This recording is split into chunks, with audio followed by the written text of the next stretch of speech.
Hey, I'm Joe, and welcome back. So I'm again working on my 1979 Honda CBX. So I made a lot of progress over the last couple days, and I wanted to just go through some of the things that I've done to it. A bunch of them are a little boring, so I didn't end up filming it. And then I also had a buddy who was working in the garage. We had a bunch of things going on at the same time, so I didn't think it made sense to record. So I'll go through some of those changes, and we'll talk through what we're gonna be doing next. So here's the current state of the CBX. So it's starting to look a little bit more like a motorcycle. So I recently bought new tires. I ended up getting these tires from Cycle Gear. And then if you buy tires from them, they also do mounting and balancing. So I just took them over. I've got one not too far from me, and they did a really nice job. I was really happy with their service. So I mounted the wheel and ensured that everything lined up. And then while I was mounting all the pieces, right? So I have the swing arm that I got on. I've got the rear sets that I screwed in. None of this stuff is tight yet because there's still a bunch of things that I need to do. I still need to run, for instance, like brake line. I still need to set up the whole brake assembly so that when you press on the brake, so the taillight flashes like it's supposed to. So what I also went through and did was clean up some of these mechanisms. So from one of my earlier videos, I showed how this was seized. So I was able to use a Dremel on the inside of this just to clean out a bunch of that rust. So you can see that it moves really smoothly now. So we should be in really good shape. And then I also removed the aftermarket foot pegs on both sides because I did buy a used set from Lewis down in Florida, who has a bunch of CBX parts. He's helped me out on a couple of my builds. I got the valve cover installed on the engine. So the engine's been open for a little while, which I wasn't too thrilled about, but I was able to get this on. And what I had to do is I had to remove both of these engine mounts right here on the front.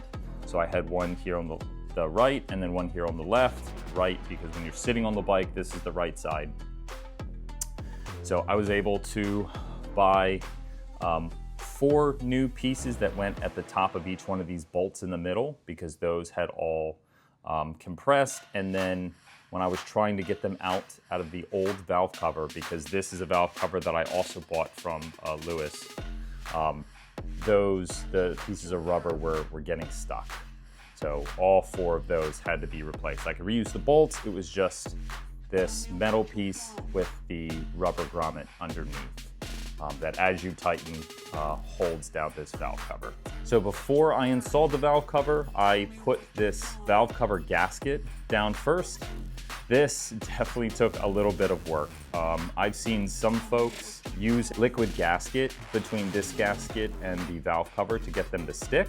So when you actually set it down, this is already seated properly, but unfortunately I took the long, difficult route and I had to go around the entire valve cover and ensure that the gasket was seated properly. You really have to make sure that this is seated properly, because if it's not, then you will get oil that starts leaking out the fronts and the corners and things. So you can see I did use a bit of liquid gasket around these, I know someone had called them donuts, but around these shapes right here, just to ensure that we didn't have any oil that was leaking out. But those are the only places that I did it, because hopefully this is going to seal properly as it sits. I also had a little bit of trouble getting the tack screw in. The reason is I didn't have this screwed down all the way. So this does not slide in and out smoothly until you actually tighten this down. So that's a good indicator that this is not far enough down. I still have little ways to tighten it. You do have to be careful when tightening these valve cover bolts, because you can strip. These screw directly in to the bridges, and I can't remember what they're called, but they hold the exhaust camshaft and the intake camshaft down. So if you strip those, you have to replace the camshaft holders, and then you have to ensure that they're machined properly. So that's a lot of work that we don't want to do.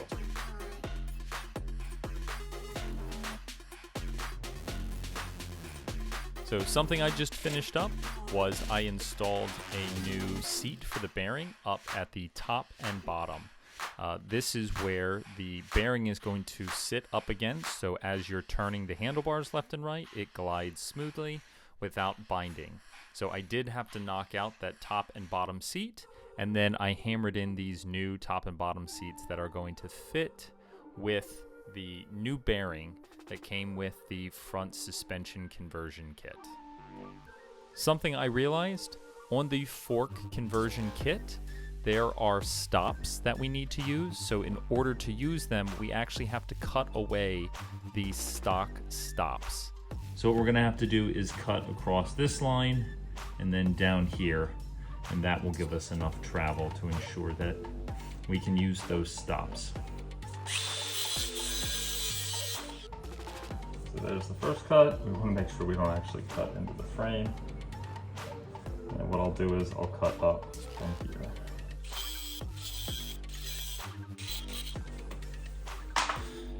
Okay, so let's test this.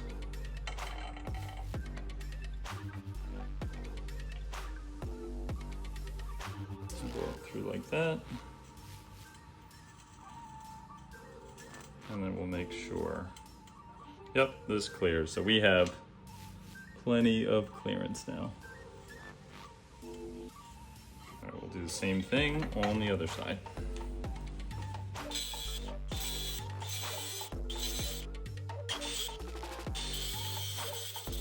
Now it may make sense to grind down both of these so that they don't catch as the fork is spinning, so I'll do that next.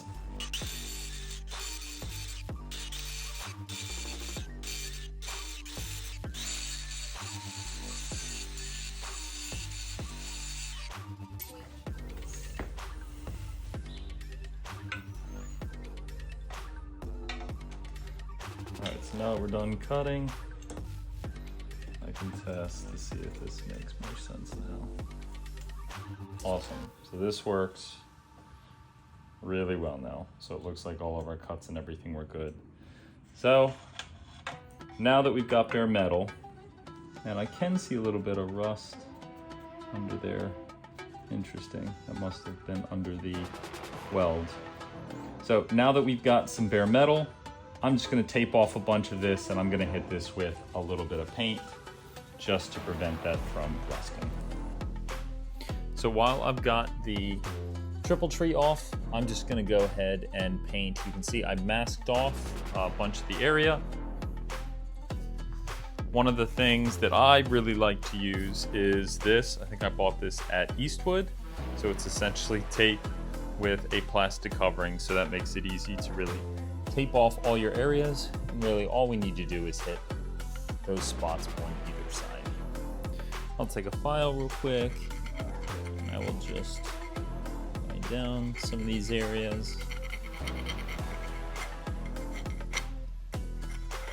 And make sure they are smooth. Also hit this with a quick painting prep. This will help get off any of that sanding dust and anything else that could cause issues with it trying to stick.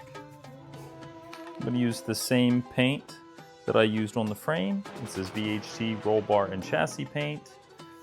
There's no primer needed, and it's got a really good heat resistance, which is 250 degrees. I've been using the gloss black.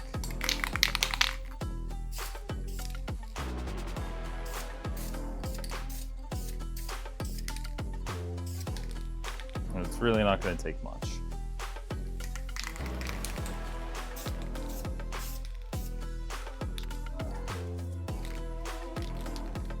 So even that looks pretty good. So I left it sit for a little bit.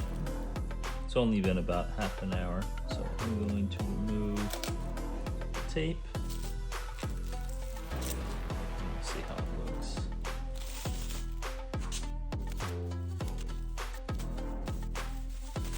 So that looks good. No more bare metal exposed. So we can move on to the next part. All right, so now the paint is dry enough for us to put the front suspension back on. So I will feed this up. I will make sure this bearing grease cup is fully seated. I'll start screwing down this nut. So I'll use this spanner wrench to tighten this down. Once I get this tight enough, let's screw down the nut that will lock it. Okay, the stops are in a good spot. It's working on both sides. So next, we'll get the forks reinstalled. And I'm not going to attach the top one just yet.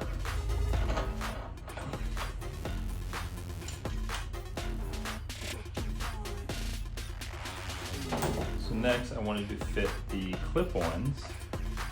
So these are also Suzuki clip-ons, so these should fit these without issue.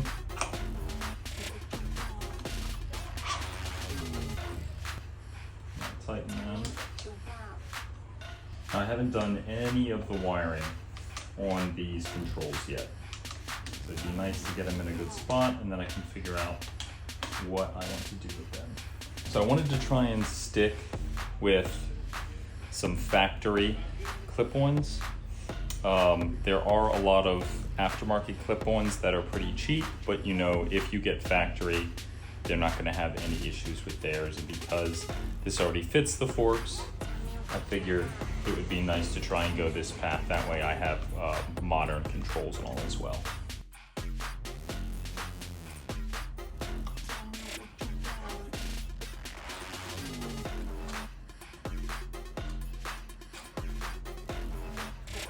I'll play this one as well. Okay. The travel's still probably further than I want it to be, but good for right now. Now the other piece that's needed is the brake master cylinder, and I believe I bought one of those as well. So I have the brake calipers and then the brake lever as well as the master cylinder. I don't think I have this screw for it though, so I'll have to see what screw is going to fit in there. I'm not going to mount it right now because I don't want these knocking against the forks while I'm still working on things. These triple trees, so this top, also called I guess fork bridge, so this top and bottom as well as this nut and the stem are all from Cognito Moto. So I bought this entire front end conversion kit that allows me to take modern day Suzuki GSX-R. I think these are 750 forks, and I really wanted gold forks on one of my bikes. So this is the first build that I'm doing that. So you see, you know, color scheme, I've got the black, I've got the silver engine, and then I've got the gold forks. And I also had them add these LEDs to the top, so I'm going to wire these to a couple functions like the neutral, the brake light, and a couple other things, probably high beam. So I've got the wiring down here. Now to compare them to the stock forks, you can see they are a considerable amount shorter. Right, let's actually measure and see what the difference is. Right, so these are 4 inches shorter than the stock. And then compared to these are actually my buddy's forks. So these are off of his early 90s CBR-R. This looks like it's 3/4 of an inch shorter. So you can see these sport bikes do have shorter suspension. Well, that's a wrap for today. Thanks for watching. If you want to get updates when I'm working on this bike next, feel free to hit subscribe. Take care.